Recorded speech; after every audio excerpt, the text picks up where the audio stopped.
I rise today to introduce the motion that this House, in light of the commencement of National Youth Week on Friday, urges the federal government to allocate adequate and continued funding to youth services to ensure the needs of young West Australians are met. The question is that motion be agreed to. The Honourable Dave Grills now. Firstly, I'd like to acknowledge National Youth Week. National Youth Week commences on Friday the 5th of April and runs until Sunday the 13th of April. National Youth Week festivities commence in the city of Kalgoorlie-Boulder on Friday, following the successful partnership between the Liberal National Government, the city of Kalgoorlie-Boulder and non-government organisations such as Propel Youth Arts WA. The Kalgoorlie-Boulder celebrations provide the opportunity for young people to celebrate what is meant to be a young person living in regional WA. Following the Kalgoorlie-Boulder launch, youth-led events will be held throughout the state during the course of the week. National Youth Week is the largest celebration of young people aged 12 to 25 years of age on the Australian calendar. It provides young people with opportunities to express ideas, showcase talents and have their voices heard. Given that National Youth Week commences on Friday, it is an appropriate time to recognise the tremendous youth services provided in our community.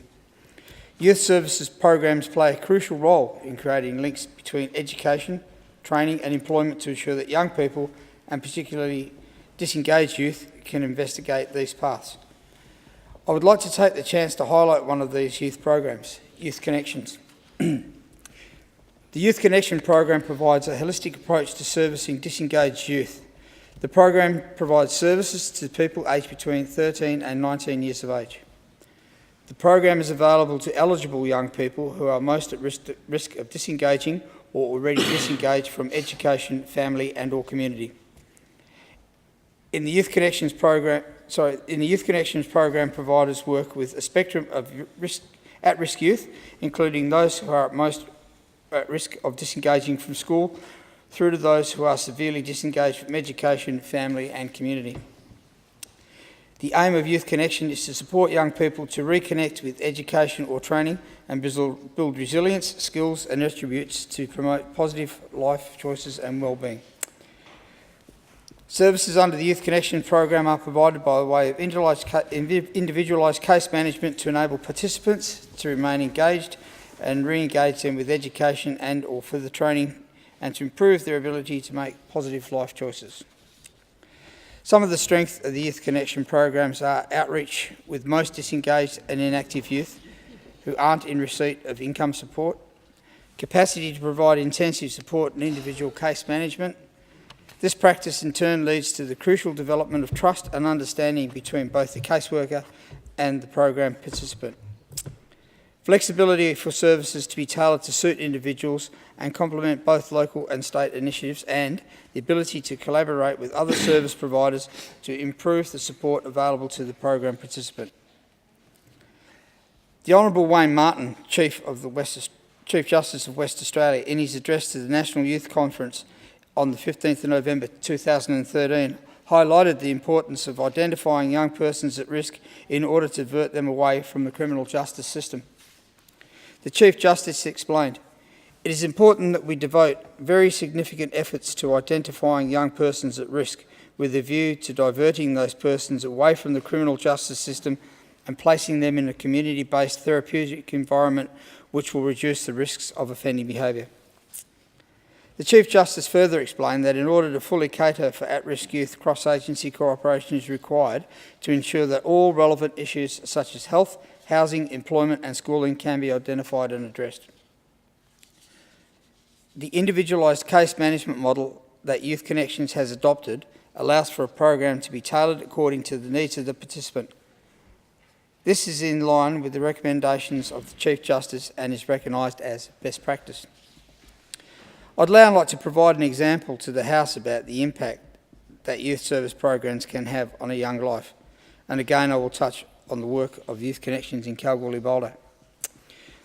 A 17-year-old Kalgoorlie-Boulder girl became homeless due to family breakdown. And to make matters worse, during this time, she was in secondary high school and attempting to go through exams and other issues that were happening in her life. She was also experiencing some issues with depression and had limited if in fact no finances. Youth Connections were able to assist her in the following ways. They helped her obtain Centrelink benefits. They secured emergency accommodation. They helped her maintain her attendance at school.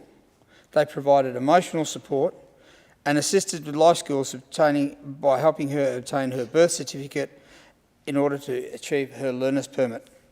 They also provided her with the opportunity and help to build a resume and develop that so she could gain employment. 12 months later, the story has a good ending. And with the help of Youth Connections, this young lady now has reunited with her father and returned to the family home. She obtained casual employment, which helped her with the finances, and she graduated secondary school. She also improved her emotional position and is now coping well with life's challenges. At the moment, she's planning to move to Perth and study media because she wishes to become a movie director. So I reckon, if that's not a good story, and that's not the only one that I know of, thanks to my involvement with young folk around the goldfields, if that's not a good story, well, I'll give this up. Excellent story, excellent. I will now touch on the issues of funding for Youth Connections. The Youth Connections program is federally funded under a $288 million 4-year funding agreement, which is due to expire in December 2014. In the Australian Council of Social Services submission to the Senate inquiry into the Abbott Government's Commission of Audit, dated the 27th of February this year, the following points were raised. An evaluation of the Youth Connections program nationally has found that current funding of the program is enough to only reach 1/4 of the target group of at-risk school leavers. Analysis by Mission Australia has found that if the 30,000 young people, that's 30,000 young people supported by Youth Connections each year, instead ended up on income support, the potential cost to the government would be greater than $390 million a year. A Youth Connection National Network survey found that 94.2% of participants were in education or employment 6 months after completing Youth Connections. Given current rate of